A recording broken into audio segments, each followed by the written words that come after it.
Hello, everyone, and welcome to the All of Life podcast. It's so good to be here. It's President's Day. Hopefully, you're getting a moment to rest, be with family, friends, and thank you for joining us today.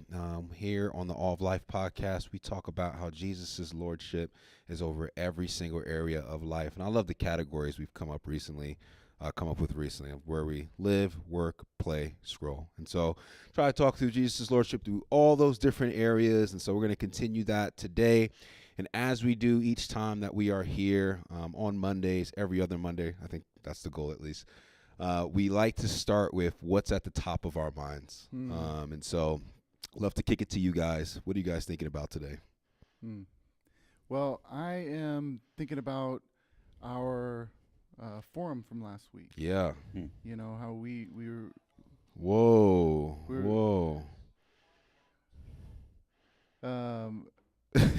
Jose is giving us the thumbs up. Yeah, I heard that. It was playing like a hook of a song. Oh, yeah. Hello, everyone. Welcome to... Anyway, keep going. All right. So, the forum where we looked at faithful Christians from World War II and said, what can we learn from them, from that era? Yeah. And a couple things are on my mind. One is the highlight of the night for me was listening to your talk on Corey Ten Boom and forgiveness. Yeah. And the thing that stuck with me is, like, she is irrefutable. Yeah. Because very few people can go through what she's gone through. Yeah. And she still comes out saying, since I've received mercy from God, I'll extend mercy and forgiveness. Yeah. Powerful. Yeah. And Really then the powerful. other thing that stuck with me about it was I didn't get a chance to talk about it, but there's this White Rose movement, this movement of youth who defected from the Hitler Youth and were using scripture to, like, undermine the Nazi ideology. Yeah. Several of them were captured and ultimately given a chance to recant. They didn't, and then they were decapitated. But there was this one guy, Christoph Probst, who joined this movement not as a believer, not as a Christian, but because he saw the way that these folks were living out their faith, he became a believer by entering into this movement. And just before he was about to be executed, his last request was to be baptized. Wow. So this guy Dude, that's was amazing. baptized and then immediately taken to be executed. Dude. It just makes me think about the distinctiveness of people living out their faith and how that shows, like, the beautiful uniqueness of Jesus. Yeah. Such to where this guy's first act of discipleship is basically being decapitated. Yeah. Yeah. You think about the ages of those folks too. What, they're in like their 20s or Younger. younger, Late teens, 20s. late teens, 20s, Yeah. and like their faith. Man. For some of them, I guess, That's it's powerful. compelling them to that action. Yeah. It's crazy. And I wondered why there's not more written on Yeah. them. But then I was thinking about it, like, they barely lived any life. Yeah, It exactly. was like yeah. they played with toys, they went to school, then they opposed the Nazis and then Right. got killed. That's Yeah. their life.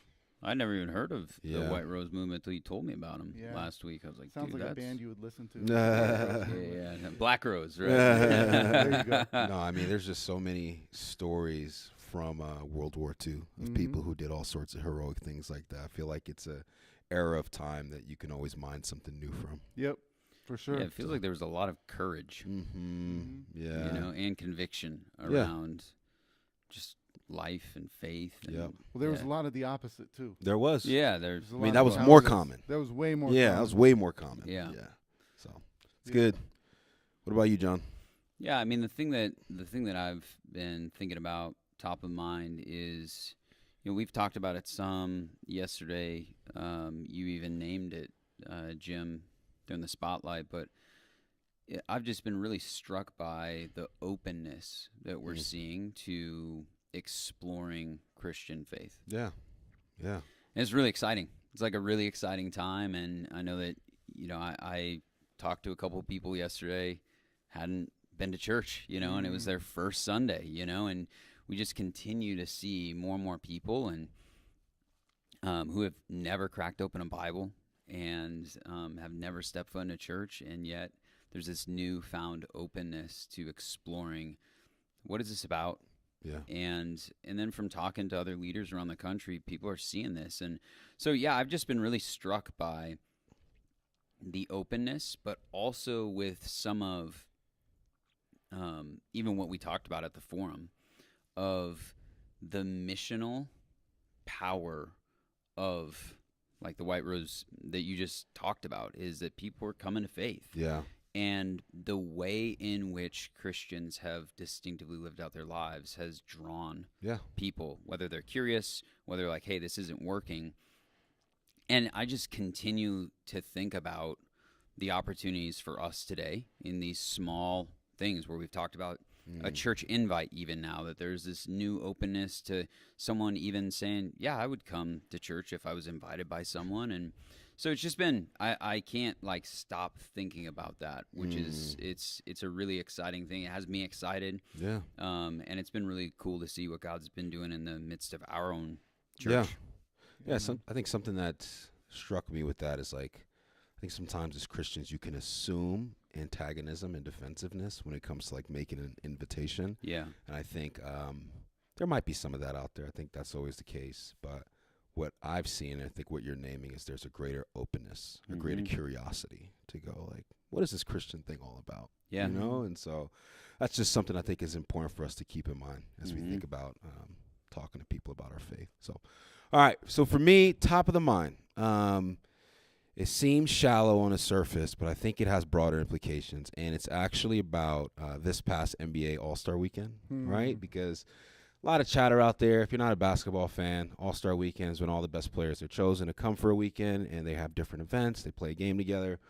And there's a lot of chatter of like how boring it's been and how it's been in the decline and all that. And I think it exposes two things that I think could be true, not just for All-Star Weekend, but for even like life as a whole, right? Like one, nostalgia always paints the past in like the most beautiful way, right? Yeah. And I think there's like some reality of like probably 20 years ago when we believed that the best of All-Star games happened at that moment, it probably wasn't received like that. You know, there was probably someone going, I remember when Bill Russell and Will Chamberlain played. And so I think that's something to always keep in mind, because I think we have a tendency to do that in our lives as well, right? And always look at the present moment as worse than what happened in the past, right? And so I think that's something. And then two, I think something that people aren't taking into account is what the All-Star game is competing with. Because the All-Star game is no longer competing with previous All-Star games. It's competing with NBA 2K. It's competing with YouTube. It's competing with the basketball influencers who do crazy dunks just every day on Instagram. Yeah. And I think that's a factor that's often not taken into account. Like our ability to be entertained is becoming more difficult. I think that's why the Super Bowl isn't as entertaining as it used to be. That's why performances aren't as entertaining, because our threshold, our tolerance level is so, high, right? Yeah. Because we are always entertained by something. Totally. And so I think that's just fascinating. Like, I've seen the discussion. It's like, we should go back to this, or we should try this. And I think I haven't seen on the other end of like the viewer and how the viewer's changed, only of how the game has changed. Yeah. That's a great insight. It's Neil Postman, I think. He says that we are entertaining ourselves to death. Yeah, because more doesn't make life or whatever you're engaging more satisfying. Right. More actually lowers your threshold of enjoyment. Exactly. You know, if I was this is pivoting a different direction, but one of the YouTube things that popped up on my feed was the 72-ounce steak in that people can eat somewhere in Amarillo, Texas, and they get it for free and everything like that. By the end of that whole deal, they hate steak. There you go. More steak. There you go. It was not the answer to their craving for steak. Right. But it's really, are they going to savor exactly what they have? Yeah. And so I think there's like, the game is one thing, but I think there's a broader kind of implication of how we are changing, not just how the game is changing. There's another angle on that. So I really enjoyed it. Yeah. And Sure. then I got the text from you saying that there's like the chatter Yeah. about people not liking it. And then I went on to Twitter to see what that was all about. And then I'm like, oh, yeah, I guess that's a good point. I guess that was a good point. And really, I kind of think that That's funny. whoever captures the opinion first, who has the influential Yes. voice, Hmm. the rest of us are kind of like the hive mind Yeah. that just follows that. And then it's like Yep. not true. cool to be the one who liked the All-Star game. Dude, exactly. And if Yeah. we're being honest, pessimism always wins out in those totally. spaces. Pessimism and negativity always wins out. Yep, for sure, dude, for sure. Yeah. All right, let's keep going, man. This is I love the top of the mind stuff, man. There's so many things to talk about that are interesting out there. All right, so we are in at Redemption Tempe, a series. We're continuing in the book of James, talking about how James gives us wisdom for all of life. John, you taught on James 1, was it 19 through 20? 19 and 20, yeah. 19 to 20 yesterday. So, dude, last time we were on here, we did this, and it might even be cool to do that again. One, if there was any, like, one thing that you were like, man, I wish I said this, and I couldn't get to it yesterday because of time or structure or whatever, that would be cool. And then, two, we can talk through, I think you gave some good practicals yesterday. If we can talk through some of those. You want me to read the passage? Oh, yeah, let's do that. Yeah, let's do Just that. in case people weren't there Yep. yesterday. Yeah, let me jump in. James 1:20 says, "Know this, my beloved brothers. Let every person be quick to hear, slow to speak, slow to anger. For the anger of man does not produce the righteousness of God." This is the word of the Lord. You're already being seated. You're seated. Yes. Yeah, so we talked about the ministry of the ear, that listening is a means of loving other people, and then it's actually a ministry, and it's the ministry of God, according to Psalm 116, that God the Father bends down his ear and listens to us, and yet it's also the ministry of the Son, Jesus, and how Jesus listens all throughout the Gospels, and he asks over 300 questions, and that James is inviting the early church and us to participate in the ministry of the ear. And what I love about this is it's wisdom for all of life, but specifically for interpersonal relationships. And what James is saying to this early Christian community is essentially don't segregate your life with God from your life with others. Meaning a lot of times as Christians, it can be easy for us to listen to God. We come to church on a Sunday, we hear the word of God, and then we leave and then don't listen to others. And James is saying don't segregate your listening. And I think for us, talked about this in the sermon, that listening has always been important, but it's more important now than ever before because of the age of disconnection and division that we live in. And that people are lonelier now than they ever have been, and people are longing for connection. And so one of the things that I shared, and this is the cutting room floor stuff, All right, is a Dietrich Bonhoeffer quote.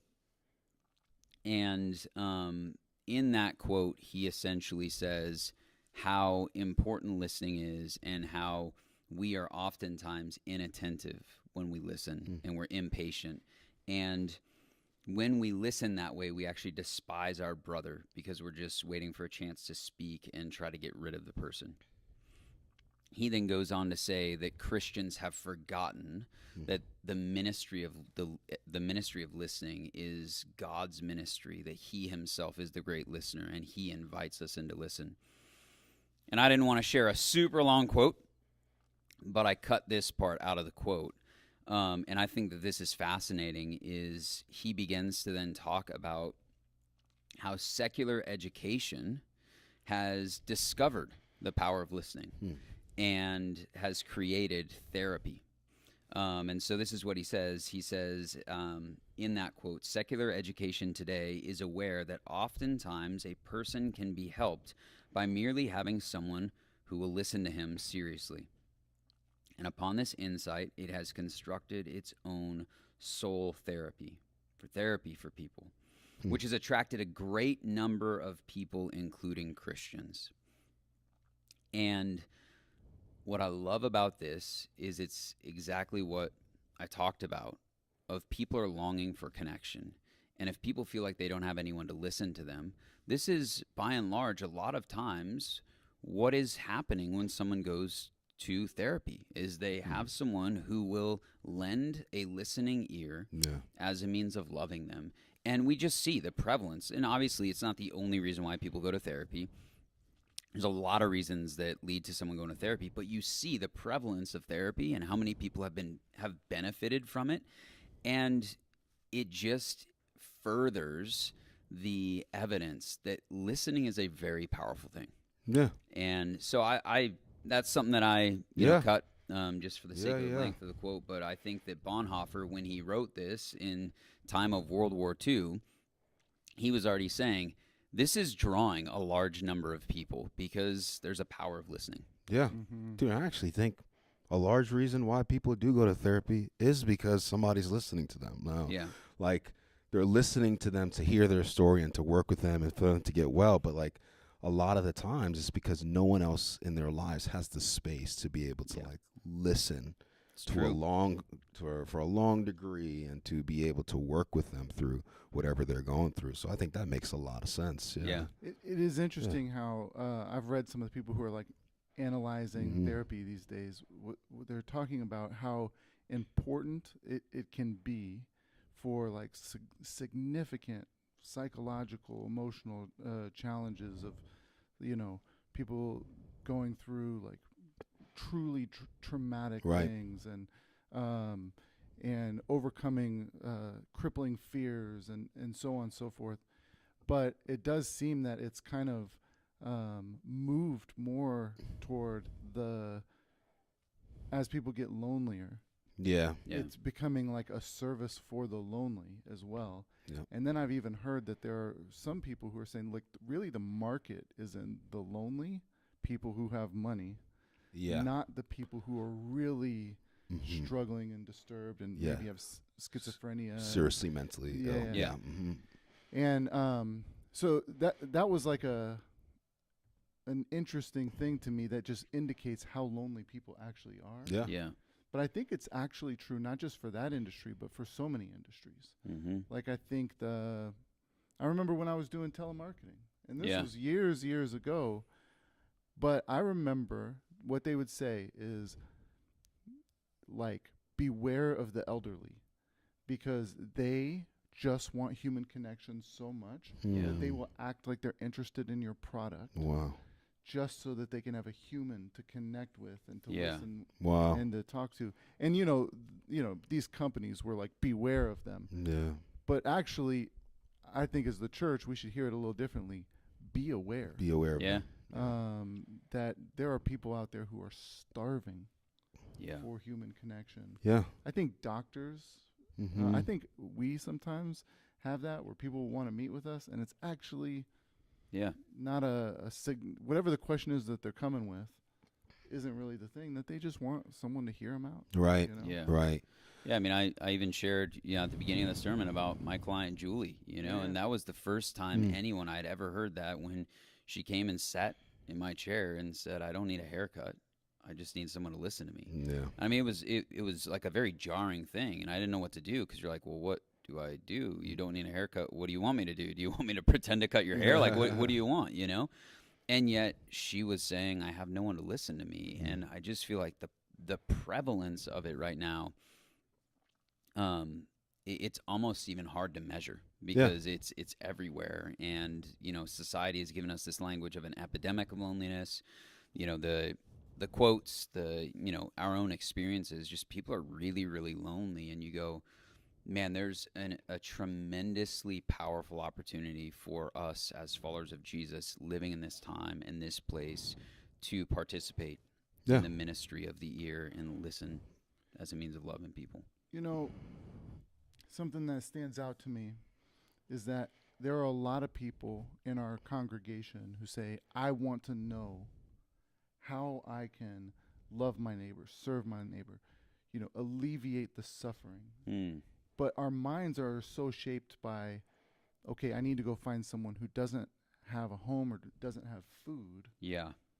and go provide that for them. Like the soup kitchen sort of thing. Yeah. That's how I serve. But the reality is like there's like an abundance of food. And actually most people who are living on the streets, they have opportunities to live other places, but they don't want to. They don't want to, right? The reality is that there is like a starvation within someone's soul to be connected with. Yeah. And so there needs to be like, you're not providing sandwiches, but there's a different type of hunger that people need to have satisfied. Why do you think that so often, like, we don't, like, we know it, but we don't pursue it? Is it because we've been taught, like, that's rude, that's like prying in people's lives? Like, what do you think it is? Good question. Do you have a sense?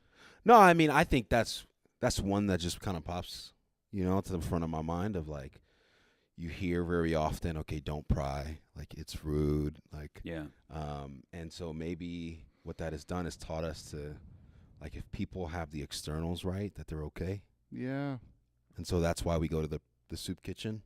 Yeah. Because we see those folks who don't have the externals, maybe like we do, and we go, okay, well, they need help. Yeah, I think there's several things. One is, I think we live in such a fast-paced society where we are always just busy and inundated with things, and to really listen, you have to have space and you have to slow down. Yeah. And so I think a lot of it is it's the pace in which we're living and how busy we are all the time. But another one is you go listening and you go a soup kitchen. Which one is an easier thing to do and kind of check off on like I did it? You go and do a soup kitchen for 2 hours. If you really enter into someone's life and receive them into your life and you begin to listen, it's a commitment. It takes time. It can be scary because you don't also know what they're going to unload on you. Yeah. Versus, well, I can just go and serve and, feed some people and cool, I can do that. And I think we know how to do that. Yeah. Oftentimes we don't actually know how to listen. Yeah. And how to listen well. And so I think it's all of those things all combined. So do you think it's just listening to people? Because we listen to a lot of stuff. Yeah. But is it because, like, if you're listening to an actual person, you can't fit that into, like, your time block, your schedule? You can't pause them? You can't pause them. Yeah. Like, do you think that's... I think that's a huge thing. Okay. Because we listen to all kinds of stuff. We listen to all sorts of stuff. Even you think about the rise of audiobooks. Right. Most people don't even read an actual book, but we listen to books. But, you can listen to it at 2x. Yeah. 2 times the speed, like, hurry up. Yeah. You can pause it or, and yet when you're dealing with a person and listening to a person, it's not like, all right, hurry it up. I named that because I think that's what we bring into when we, like, talk to people. Like, can you speed up? Can you get to the good part? Yeah. Or I'm going to pause you here. I got something to do, And so, anyway. There's the need to be entertained. Yes. And if something is boring to me, it automatically goes into the category of bad. Exactly. Exactly. Exactly. That's a good question. It reminds me of, I had this guy I used to hang out with. He was a homeless dude, and I would bring him food. And one time he told me, he's like, hey, you don't need to bring me food. He said, what? I would really actually just like to hang out. And wow. And so what we would do is we'd go play pool together, and we would talk. And you hit the billiard room, huh? Yeah. That was his thing. I was not good at it. But what was so interesting is as we were talking, he basically lets me know. This was years ago, when I was in my early 20s. He let me know how much he made, like standing on the corner asking for money at the freeway. Yeah. Wow. He was making maybe $5 an hour more than I was at the time. And so he was like, I'm fine, right? Like, as far as let me bring you money food. goes. Yeah. but Oh, he was man. basically Next one's on me. Yeah. But he could have, especially since he didn't have to pay rent, right? Wow, man. But he Wow. basically said, like, look, what I don't get is I don't get people who basically, he didn't say it in these words, but like, look at me like I'm a made in God's image Yeah. and worth Well, being attentive to. Like, Wow. people throw a sandwich my way, Yeah. but they won't slow down and hang out with me. Yeah, man. hmm. He was a fun guy too. Yeah, that's Yeah, powerful. that's cool. All right, so obviously we see in light of everything that we just said how important this is, and John, you gave us some practical things Yeah. to lean into this. So, what are some of those things? And let's talk about that. Yeah, like how do you actually grow in listening? Like, okay, I'm convinced listening's important. I don't know where to start. And the beauty is you can actually really grow in this. Yeah. And that's been in my own life. I used to not listen well, and yet there's been some things that have been really helpful for me that I've learned from other people. And so we'll walk through these, and I'd love to have you guys, because I think you guys do this really well. And the first thing I said is, hey, here's where you can start. Ask and pray. And ask, how can I make this conversation about the other person? And that's where good listening begins, when the conversation isn't about you, but it's actually about the other person. And once you ask that question, then pray for humility, that the Spirit of God would help you be quick to listen and slow to speak, because it takes a lot of humility to do that. And the next thing is ask good questions. And what I recommended was have 2 to 3 go-to questions that are like back pocket, right? Like we're calling this all of life the back pocket wisdom. Like have your go-to questions, and there's a lot of really good questions, but I said, hey, if you don't know how to ask good questions, I'll give you a couple freebies. And the first one that I said, this is a great question, is would you tell me about a time in your life when? Fill in the blank. And so, Warren, tell me about a time in your life when you were celebrated. Or when you shared a vacation with your family. Yeah. You know? And so tell me about a time in your life when. The second one is what has that been like for you? Help me understand. That's not my story. I don't really know. Like, help me understand what it was like for you to, whatever it may be, grow up without a dad, or, you know, whatever it may be. Yeah. So those were 2 really helpful questions. You guys, I feel like, ask really good questions. Jim, I've learned a lot from you. I know that you made a practice of like learning how to really ask good questions, and you're one of the best question askers that I've ever been around. And so I would love, like, what are your guys' go-to questions that you ask? And Jim's got some wild ones, you know. But what are like some of the questions you feel like, these are my favorite questions to ask people? Yeah, I think my approach to it, like, I don't necessarily have a back pocket group of questions that I ask, but what I think I try and do is like look for opportunities, especially with people that I've known for a while, to ask, to go like, to push them to go a little deeper, or to like find out something new about them, right? Because, I mean, you know a person for a while, I think that's when you can grow out of curiosity about them, because you're like, I already know their story, I already know what they're going to say. And so they're like, you know, I have specific family members in mind that like they'll tell stories, the same kind of stories over and over and over again. And I think it's so easy where we find ourselves not listening is in situations like that, because you're like, here they go again, right? And I think the challenge there for me, and where I've seen like an opportunity for this, is like someone's telling a story and you ask something specific about that story that like they haven't mentioned before, and it kind of like opens up a new door to like knowing them. And so I think that's one approach that I take.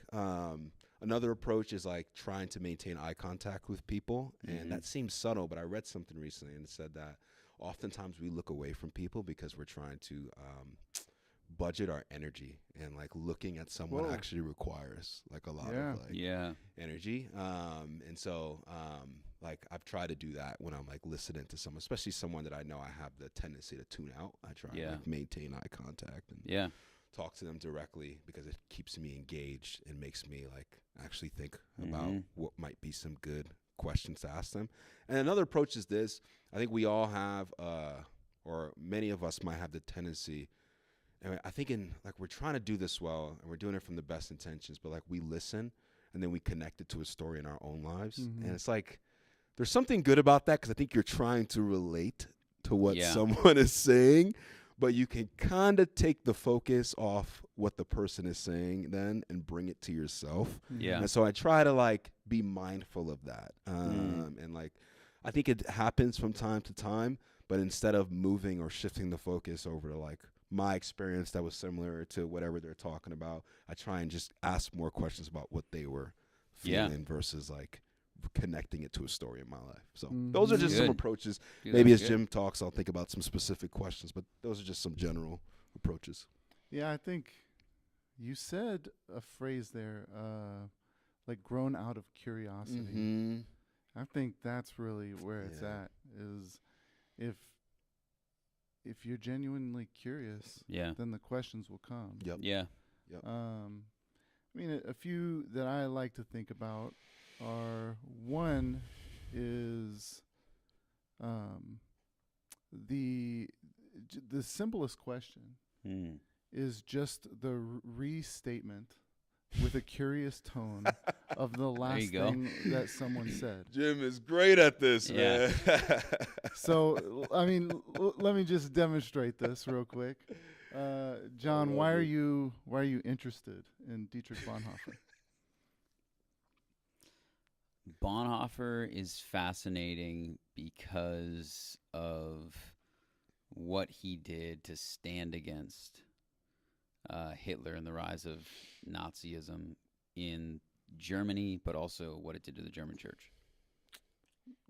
To what he did to stand against? He sat against. Stand against.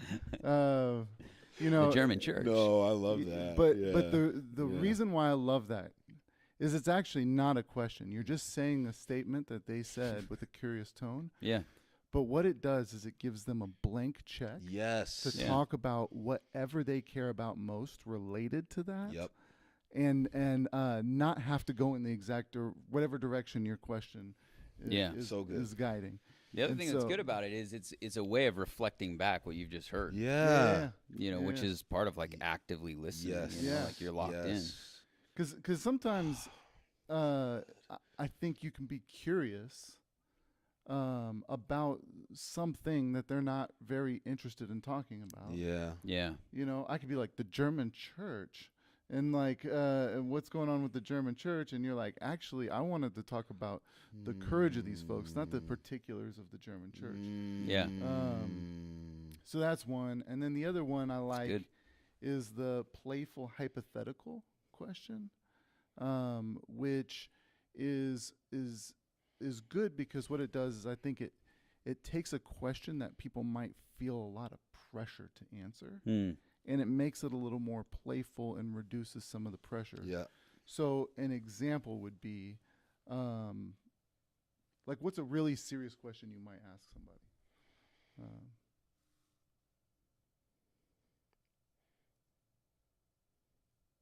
Jeez, on the spot. That's I mean, you're like, asking serious dude. questions all the time.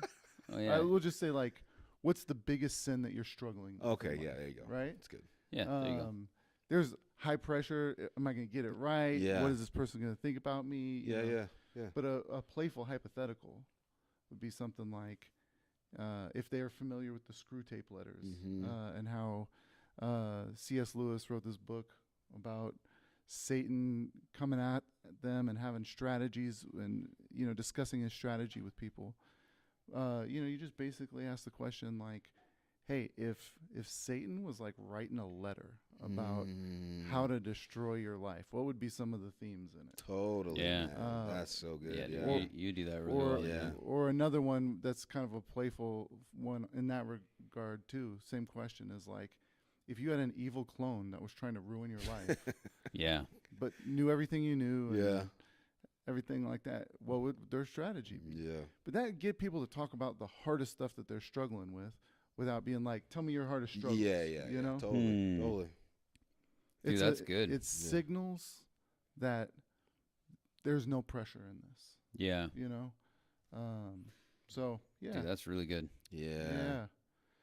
Yeah, those would be two. Yeah, I even categories. think, dude, as a pastor, one of the temptations for me when it comes to this is like you listen for your moment to be able to drop the profound thing in someone, and sometimes that's great. Mhm. Sometimes it's really great and you say something that someone needs to hear. But what I have found is like when I'm trying to plan for those moments of like, they're talking about this. Now it's going to be my time. It just doesn't, it never hits like the way I think it's going to hit. Like maybe like it sounds in my head. But when we're just like kind of naturally speaking and I'm just listening and, an answer I give or piece of wisdom or, a reference to scripture, if it comes from more of like a natural flow of the conversation, then it like actually feels like it resonates more. But yeah, I think one of the things, it's not always like, I think sometimes you think about bad listening, it's like inattention or disregarding, but it's more, sometimes it's about like you are trying to prove yourself in a moment versus like really thinking about what that person needs in that moment. Yeah. What would you guys say is like a good metaphor for listening? Either a good metaphor for good listening or a good metaphor for bad listening. It's a great question. It's a great question, Jim. Yeah.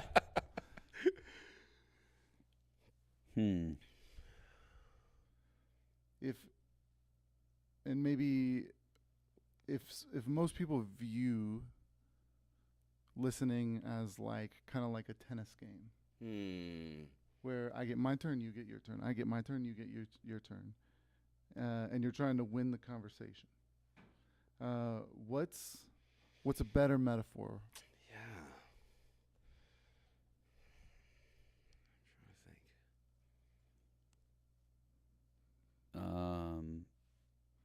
The silence is too much for people. Yeah. I know, man. You're not supposed Well, to yeah, call the silence, the metaphor man. on You the just spot. threw us on the spot. I would dude. say it's helping someone move. Oh. Okay. It's loading the U-Haul box, the U-Haul truck full of boxes, and someone has a bunch of stuff inside of their house or apartment or whatever it is, and that's essentially the metaphor of their life.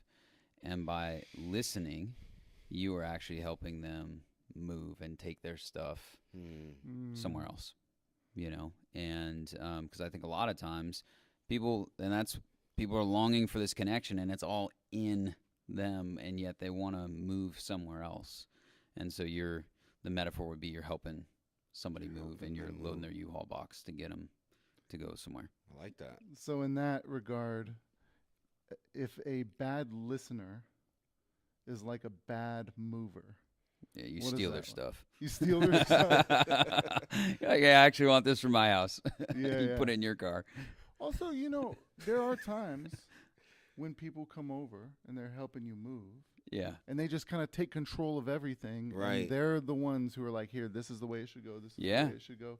Sometimes we could be listeners like that. Yeah, or they treat your stuff like crap. Yeah. That's happened. It's like, oh man, that got broken. They're Sorry just there about for that. the donuts. Yeah. I think of also too like a teacher who is just trying to teach students to pass a test. Ooh. That's a good one. Versus like actually teaching the kids what they need to hear.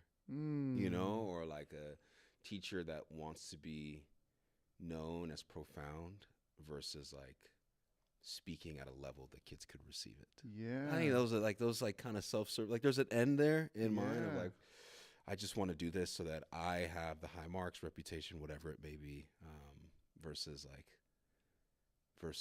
seeing what the students actually need and catering what I'm doing to that.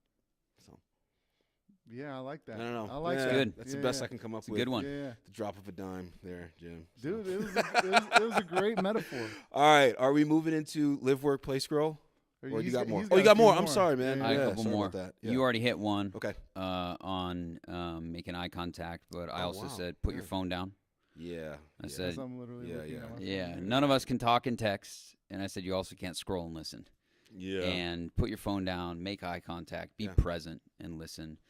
The next one is avoid asking why questions, because why puts people in the defensive. Yeah. And so people then feel like they have to defend themselves. Even though it's an open-ended question, it's one that puts people on the defensive. Sure. Why do you like that? Well, now I feel like I shouldn't like it, and I got to defend myself.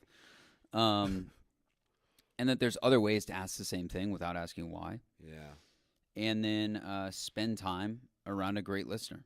And you can only be taught so much, but when you spend time around a great listener, it will rub off on you because more things are caught than taught. And even in my own life, that has been something that has helped me grow tremendously, is by seeing it modeled, seeing good questions asked, seeing someone who really listens well, and you're like, wow, yeah, I could actually do a little bit of that, and that might really help me. And so I think that is one of the most helpful things, is spending time around a great listener. Yeah, man. A couple comes to mind. It was a older couple that my wife and I, it was like a bunch of us, we went to dinner with, and I just remember I was like, wow, this was like the most fun conversation I've ever had, and it's because all they did was ask questions. That's it. Just asking like the wife, she was asking all these questions about the church and what ministry was like, and it was like, it was just so different. I was like, man, this just feels so rare in our society, that someone is just like, she just asked question after question about what life was like, and parenting and marriage and ministry, and it was like, wow, and I left that conversation, I was like, I want to hang out with you guys. And it wasn't, it's not like she did anything that was complicated or anything, but she was just to your point, a great listener, and asked some really good questions. And, there are a few conversations that I still like recall and remember feeling that loved. So, yeah. It's cool. So those are the practicals. Yeah, I love it. Yeah. Love it. It's good. Any other thoughts? I think the thing that's most just kind of rattling around my brain right now, I'm in a whole C.S. Lewis kick. Yeah. Yeah. But he's got this good quote, and this would be my last thing to say about this, but C.S. Lewis has a good quote? Yeah. Wow, that's a surprise. Yeah. In The Weight of Glory, he says, there are no ordinary people. You have never talked to a mere mortal. Yes. Nations, cultures, arts, civilizations, these are mortal, and their life is to ours as the life of a gnat. Like the Roman Empire is compared to me and you, a gnat in the grand scheme of time. Wow.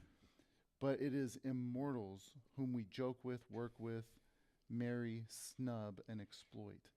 Immortal horrors or everlasting splendors. And the idea that someone made in the image of God, is bearing the incredible image of God. You've never met an ordinary person that is worth being snubbed. You have met every person you encounter as a masterpiece of God. And if we approach them that way, then that will fuel the heart to want to listen. Yeah. But if it's just, this is a human podcast that may or may not be interesting, right, and make us want to hit the pause button or not. That's right. That's good. Yeah, that's good. Well, we want to talk a bit about live, work, play, and scroll. Yeah. All right. What are the implications for where we live? Yeah. How does this passage speak to that? I think something that comes to mind for me is my wife, Jordan. She's a therapist working with teens. And one of the things she said, she did a presentation here for our youth. She said that it's so important that you listen to your kids at a very young age, and that you show them how interested you are in hearing about their little lives of where they are, right? Because as they grow older, progress into teenhood, right? If you don't have that approach towards them and actually show them hey, I actually care about what's happening in your life, even at that point, when it gets to teenhood and puberty and all the other things start to hit, it becomes so much harder for them to trust and for you to for them to open up to you, because they feel over the years that you've given the impression that you don't really care about Yeah. what's happening. And so, like, just even if you think about that from a parenting aspect, the power of this and how it can even push back against those periods where our kids might shut down and it might be harder to hear from them or for them to open up. Yeah. Yeah. That's wise. Yeah. Yeah. What about you, bro? Yeah, I mean, I mentioned this yesterday in the sermon, but I think, implications for where you live might be the most challenging because these are people that you are in proximity with already, and whether it's a roommate or it's a spouse or if it is a child, oftentimes it's the end of the day, you're tired, you kind of want to check out. Yeah. And it does take energy, effort, work to listen. And your roommate, your spouse, your child is also longing for connection. And yet you can be present even in the same room, sitting on the same sofa, but yet still not be present. Yeah. And that person might be experiencing disconnection because screens have gotten in the way. Yeah. And so I think that there's huge implications on, are the people closest to you, start there with listening. Yeah. And because I actually think it's maybe easier for us to listen to a coworker because you might be doing that for a job. Yeah. But when you're off the clock, when you're at home, when you just want to check out and veg and scroll on your phone or watch a show, you're not being as intentional.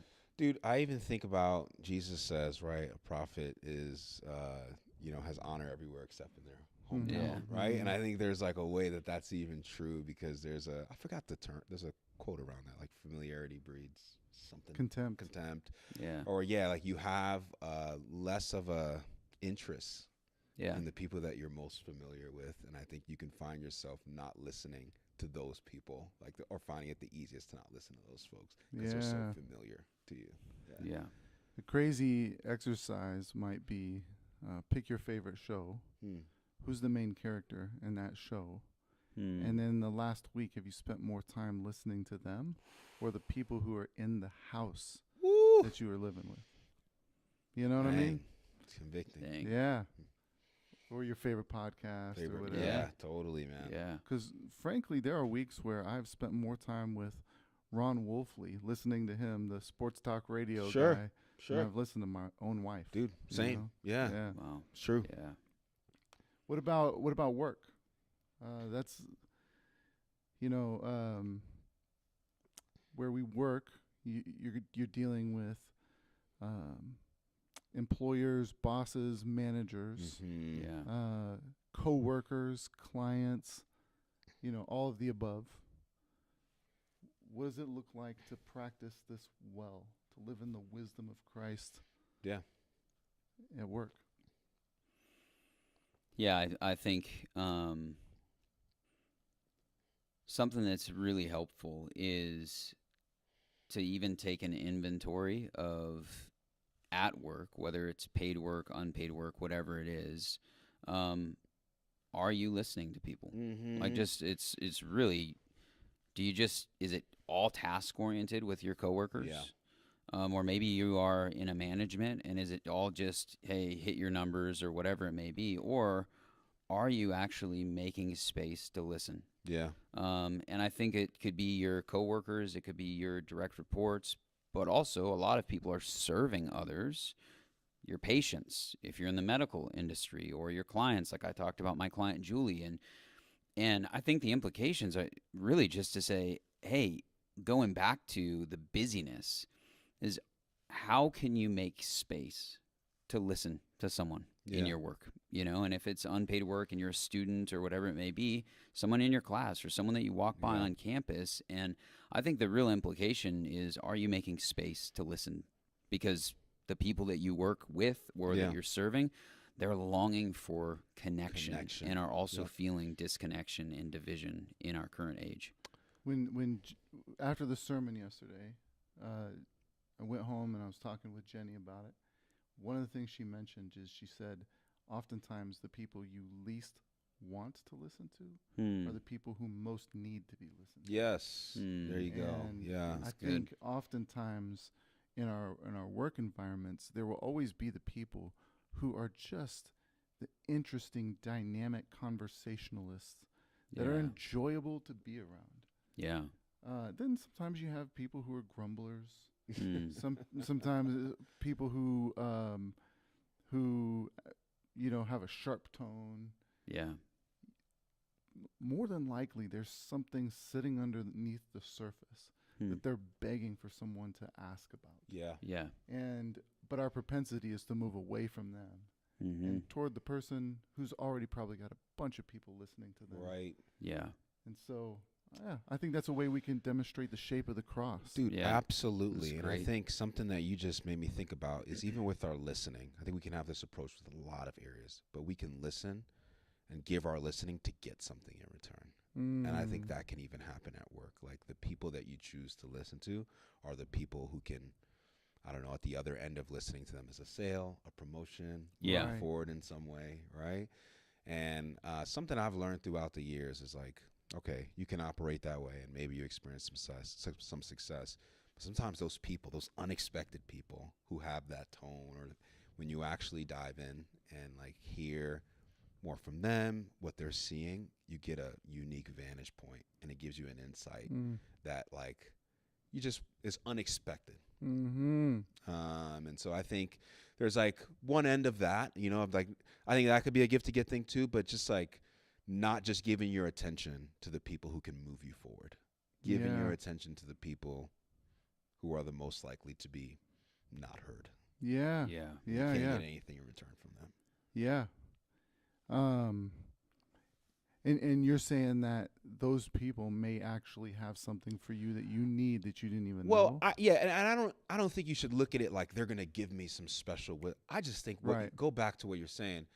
I am genuinely curious about people. Yeah. Because everyone has a story. There's that term sonder, right? Where it's like you look at someone else's life or look at someone else you pass in a mall or on the street or somewhere, and you remember that what they're dealing with, like their thoughts, feelings are just as deep as your own, right? And I think that just makes me genuinely curious about people, and I think that's an approach you can take into life, and it may take you a million different directions. It may take you nowhere, in terms of like a promotion or moving forward in some tangible way, but you learn something about people, and I think you learn something about God. Yeah. Absolutely. Yeah. Hearing you say that like warms my heart. As someone who is a dad to a daughter on the autism spectrum, oftentimes the challenges can come around conversation. But underneath that, there's actually a deep well, a longing to be connected with. Amen. And a wisdom that is born out of living a life with challenges that we may not know or be able to understand with. Right. And so there's also a unique attentiveness that generally is true with autism. That people on the autism spectrum will often have deep areas of interest. And I've always thought that God loves that because it's paying attention to a part of God's world. Like my daughter loves dogs. Yeah. I've got hundreds of pictures of dogs on my phone, right? She loves dogs. Love it. And God makes this masterpiece of a dog. And And then we just are bored with it immediately. Totally, dude. And she never gets bored of it. Yeah. And I think part of our restored humanity when we are in the new creation is to have a perspective. We are going to be more autistic in some ways in the new creation. Yeah. With our ability to enjoy something and appreciate it for a long time. Wow. Because if we don't, eternity is unbearable. Yes. There's no way you could enjoy eternity with our current level of getting bored and wanting something new and novel. Literally the ending of The Good Place. If you've ever seen that show, I just want to cut it. They literally the ending. They have everything and they get bored of it and they choose to just obliterate themselves. Really? Literally, that's the ending of the show. Oh, so, man. Yeah, sorry. Just, yeah. I'll have to watch that show. Yeah. Yeah. So, yeah. So I'm tracking, man. Yeah. when you say that, man, it warms my heart because if people have that perspective, I just like know that there's hope for my daughter in the world, that people are going to lean in and be attentive. And like, if you want to know something about dogs, man. Yeah. And God's masterpiece of a dog, you have an opportunity when you talk to her. Yeah. But efficiency won't work. Yeah. Absolutely. Yeah. So good. Dude, that's powerful. What about play? Oh, wow. That was all just live? Yeah. No, that was work. That was work. That was work. I'm sorry. Yeah. But then I pivoted. Yeah, it was so good, man. All right. Yeah. Play. And I feel like this one is a real practical one, because all of us do different things for play, recreation, hobbies, a life of just enjoying God's gifts. And yet I feel like the opportunity with play is it actually creates the arena and the atmosphere for conversation. Because not everybody feels comfortable to come in and, meet with you in your office and sit, and share. But when you're doing something, you use pickleball on this podcast, but when you're doing something and saying, hey, do you want to go hiking together? Yeah. Or go fishing? Or, hey, do you want to go we enjoy coffee or food or go out to eat, and you do it with someone, well, that's a great arena for conversation and listening. And in an age of rampant disconnection and division, you say, hey, I'm going to do something for fun and do it with someone. Dude. Like, it's like a real practical, So and good. as you go to, it's spring training. Okay, and go to a spring training game and invite someone and talk to them. Whatever it is, this one feels like, well, this creates a really good arena, like, hey, dogs, perfect example, like, hey, I love dogs. Well, maybe Ellie might want to do something with dogs, whatever it is. Like, you just say, what do we like to do for fun? And is there some now arena and environment where we can have a conversation? Yeah, because this is probably the area of life where we don't feel the press of efficiency. Yeah. Like, you're at a spring training game and you're not like, all right, come on, hurry it, throw the pitches. I don't know. Maybe you are. But new baseball rules. That pitch thrown. Speed it up. No, you're so right. Yeah. Man, I'm immediately convicted as you say that, John, because I remember it was a season of life not too long ago where I was playing basketball a lot. And just like, man, so many of the random people I'd get to meet and have conversations with. And we'd start talking about something basketball related, and then it would go 10 layers deep into something about their life or my life. And I think it's an area where I have to constantly remind myself that what's actually best isn't me shut down in my own zone, headphones in, listening to some podcast or someone who I'll never meet. And, to actually be more open to connecting with people. And, there was probably no more enjoyable time of play than when I was doing that. And so I got to figure that out, man. I got to figure that out again. Basketball was tough to keep up with because I just kept getting foot injuries. But I got to figure out something. I think going to the gym is like a play thing, but even, that is one. You just look around and everyone's got their headphones in. And it's, so solitary. Like, a great example of this is our summer league trip. Yeah, that's a great it's one. Fun. Yeah. And you do it with guys. And the best part of that always is the conversation. The car rides. The car rides, man. Sitting and watching games. And you're just, it's asking questions, listening, getting to know guys that you haven't had those conversations with. It's a great example. It's a super fun thing. Especially the car ride back. The car ride going is good, but, everyone's kind of just, like, feeling things out. When you're on your way back, that's when, like, for the sure. rest of the conversations come up. Yep. Man. So good. Yeah. So good. One thing I think about as it relates to play, like our areas of recreation and rest, is I think that the the cult of self, the me monster, Mm-hmm. can come out in, such intensity Yeah, in that area because we think, well, this is me time. Yep. for sure. Yep. I And earned it. I I earned earned it. Yeah. I earned it. And I will say that if I'm like on a hike or at the gym and someone starts, either a random person starts talking to me that I don't want to talk to, or someone starts trying to like bring up something about, a conversation I don't want to talk about, right? Yeah. It's more intense that like is going to Mm-hmm. demand my attention.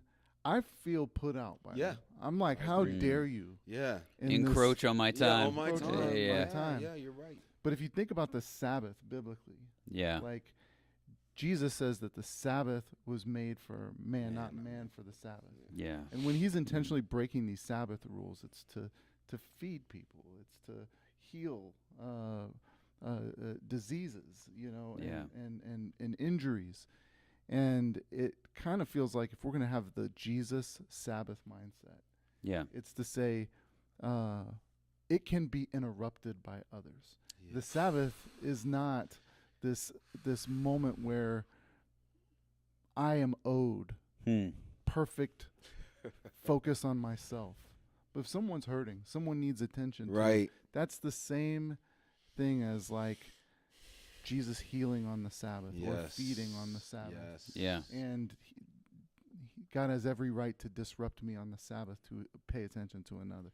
Yeah. James doesn't say be slow to listen in those moments or those times. Uh-huh. Still be quick to listen. Yep. You know? Yeah. Even when it's your day off, your Sabbath, you're doing something for fun. Be quick to listen. Yeah, Yeah. absolutely. That's good. Absolutely. All right, scroll. What do you guys got for scroll? Our engagement with our phones, the internet, screens of all sorts. I think. All right, there's a lot of different ways we can take this one. Right, Yeah. I'm just gonna name one. I think there's one way of we all have our favorite voices, Mm-hmm. and before, like online, whether they're podcasts, influencers, whoever it may be, and before you know it, what can happen is their thoughts stop maybe running through the filter of your mind of like, is that actually true? Mm-hmm. Right? Because no one gets it all right. Yep. But because we generally agree with them, we can maybe take the filter off to go, is this align with what God says is true? And Mm-hmm. like the wisdom that we see ultimately come from like God's word. And so I think we still need to be quick to listen, and it could be harder to do that when we have voices online that maybe we turn to are familiar to us that feel like they are the ones that most generally align with our perspective and point of view. Yeah. What's the danger of just listening to your people? Yeah, I think it actually connects to what the rest of what James says, because very often what happens, and I think actually in many realms, there's like a hero and villain, Mm-hmm. right? That happens there, and that person becomes the voice. Your hero, and whoever aligns with them becomes the hero, Mm-hmm. and whoever doesn't becomes the villain. Mhm. And very often that's what leads us to anger, right? Yeah. Their anger, their perspective becomes our anger. Mm-hmm. And I think that produces what James calls, it's Yeah. not like the righteousness of Yeah. God.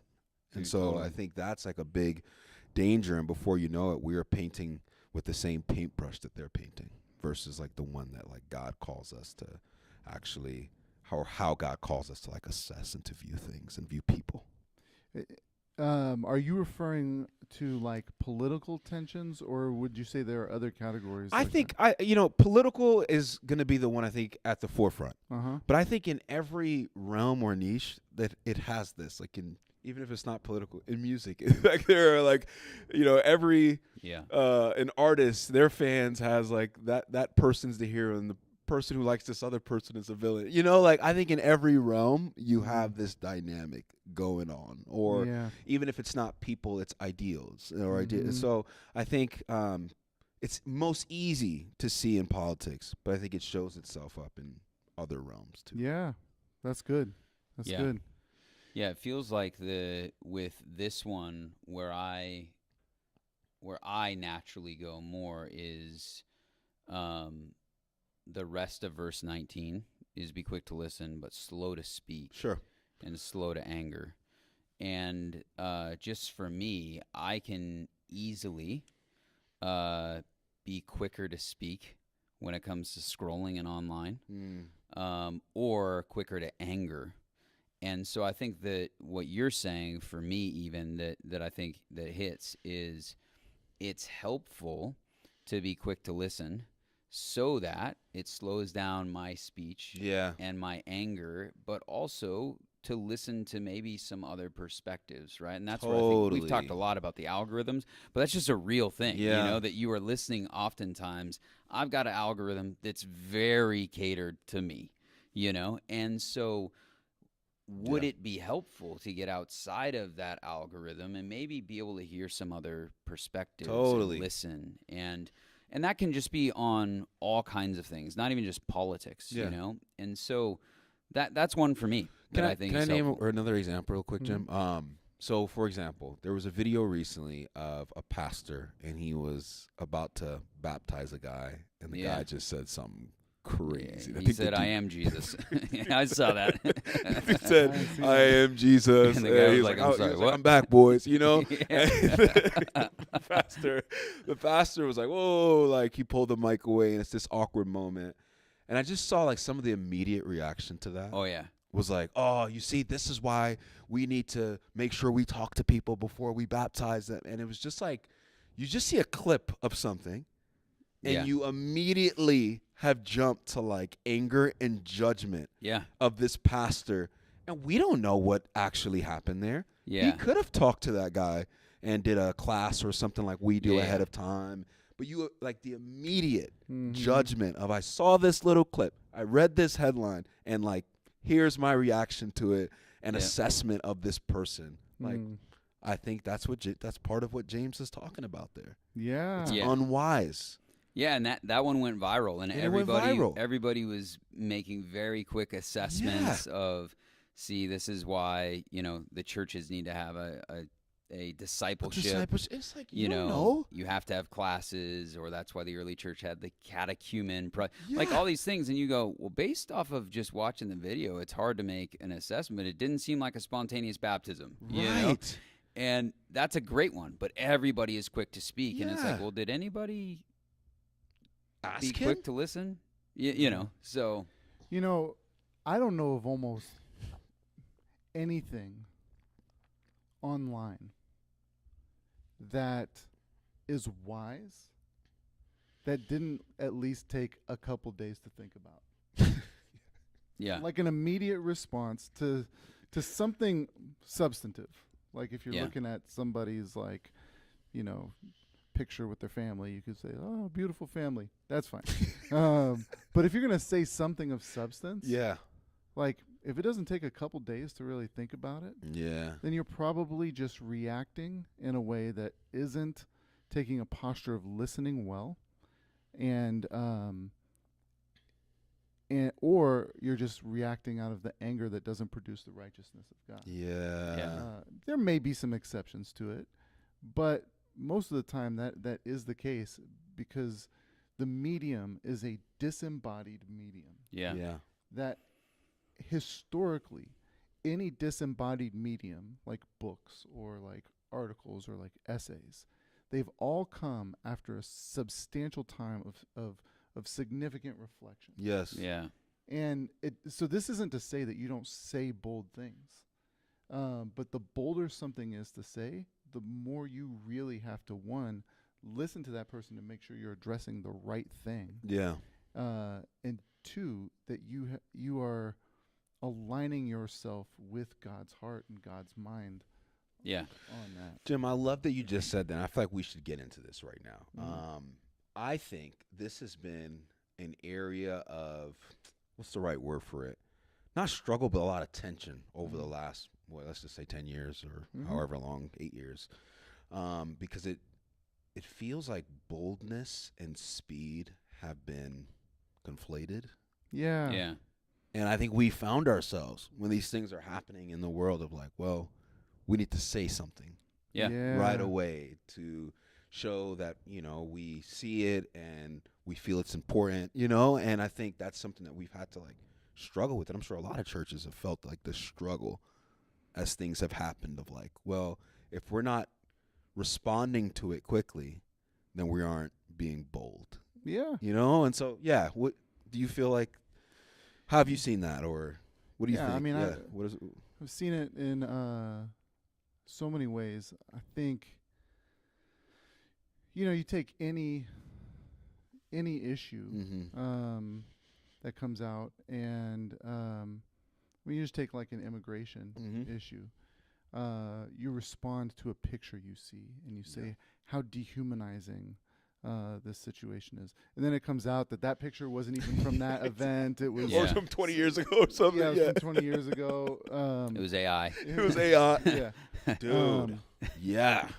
yeah. Or on Yeah, the you flip touched side, that. Yeah. you catch some anecdote of like somebody who's an immigrant does something illegal or harsh or Totally. whatever, and then you paint the broad brush of like all the immigrants are doing X, Y, and Z. Really what you're doing is you're not displaying the wisdom of God. That's right.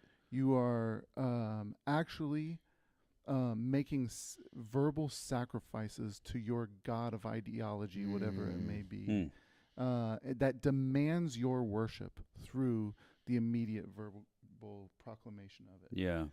And I think, like, to go back to C.S. Lewis again, he's got this, I think it's like the letter 25 in Screw Tape Letters, where he's talking about the devil's strategy to get people.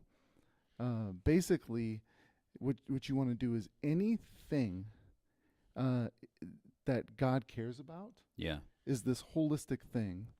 And Satan's strategy isn't to just say, let's make the opposite of that one thing.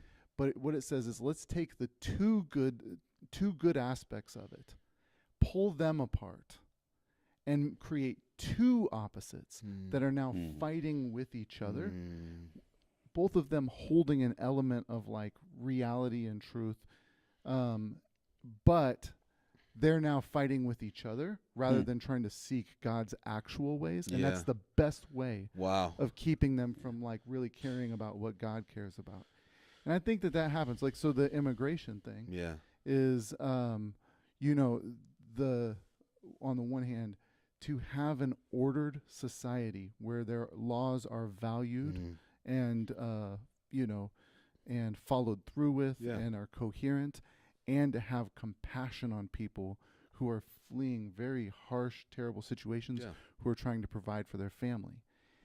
Both of these create a straw man that says, you hate laws, and you don't care about the other people in this country. You hate America. This side says, you're so uncompassionate, you just want people to suffer and die and families to be torn apart. And the reality is that Satan's winning if it can keep those two things like that. But the reality is you cannot get at the heart of God in any given thing. Maybe there are some. Without actually taking that posture of diving in, listening, reflecting, praying. And the image that C.S. Lewis uses is, he says, this idea, he has this image of a boat, and he says, what you want to do is you want to get people so, like, upset about one thing that they run to that side of the boat so hard that the boat capsizes. But then when it starts dipping this way too much, you're going to want to get them to run the other way, and then that side is going to capsize. And it's throwing people over the boat into the good image. abyss of Satan. And the only way you can get there is through real embodied, prayerful, reflective relationships. And, the more I've had conversations with people who are refugees, with people who've come to the country even illegally, Mm-hmm. the more I have like a real sense of like empathy and care for what's going on in their life.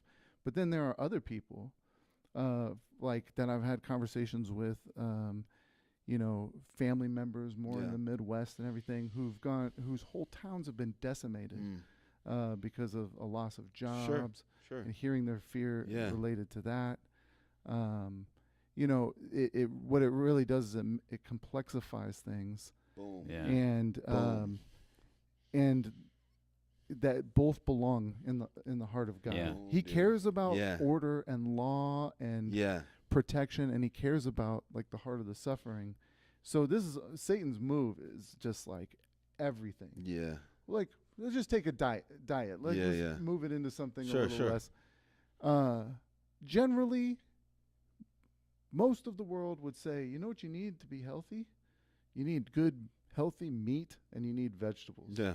And then you just have like Exchange. the carnivore. The vegetables are trying to kill you. And then the vegetables, like eating Yeah. meat is the. It's so true. It's so true. I think, dude, and I love what everything you just said because I think it brings it completely full circle, dude. Yeah. Yeah. Of How like, so?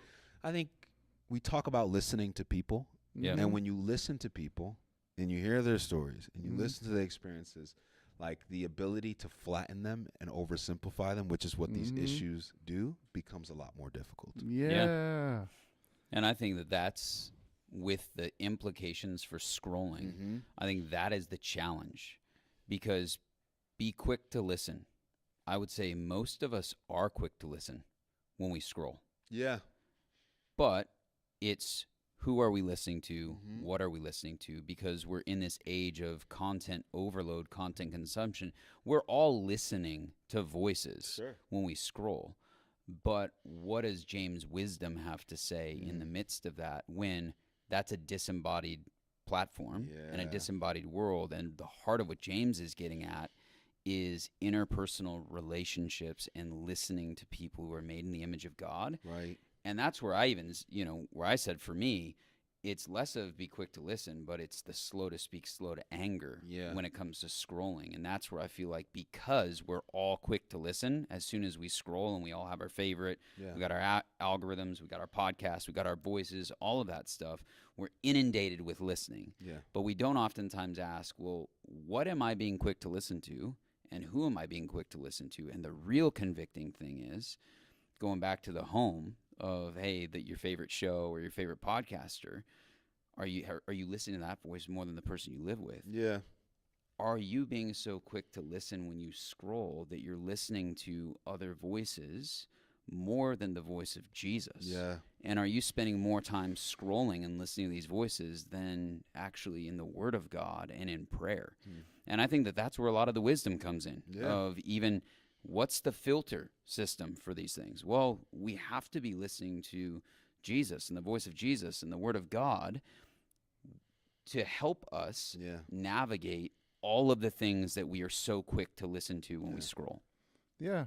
And I think the challenge that some might have is to say, well, if you're going to listen to everybody, then you're just going for this like middle ground, Spineless. Yeah. whatever. And I would take issue with that. Yeah. I would actually say the most cowardice thing that you can do Exactly. is to just kind of bow your knee Mm. to and get the approval Yes. of one group of the people. Yeah. And it's really what we're after is not a middle ground, but I think a higher ground. Yeah. Yeah. That's good. And it's not Come on, dude. Come yeah, on. That's good. That's good. You know, Yeah. you knew that was a bargain. yeah. Not middle, it's higher. I'll allow you to drop that in a song. That was good. That's good. But really, I Yeah. think the mindset that people think is that what we're saying here is like it's a 50-50. Yeah. Mhm. And the paradox of our faith is that it's always a 100-100. Come on. Jesus isn't 50% God, 50% man. He's Come on. 100-100. Come on. He's not 50% a God of judgment and 50% a God of mercy and Yeah. grace. He's 100-100. Come on. Mm. And so the challenge of our faith, what true wisdom is and where it comes from, Yeah. is to be 100-100 on the things that he he cares for. Yeah. Yeah. Oh my gosh, dude. And that's so good. I feel like we can keep going on this because I think this affects, like, the reason why we have so much disposable music is because we don't want to listen. Yeah. And we get a bunch of garbage that gets churned out. The reason why Yeah. we have films that the way they are, because we don't want to listen.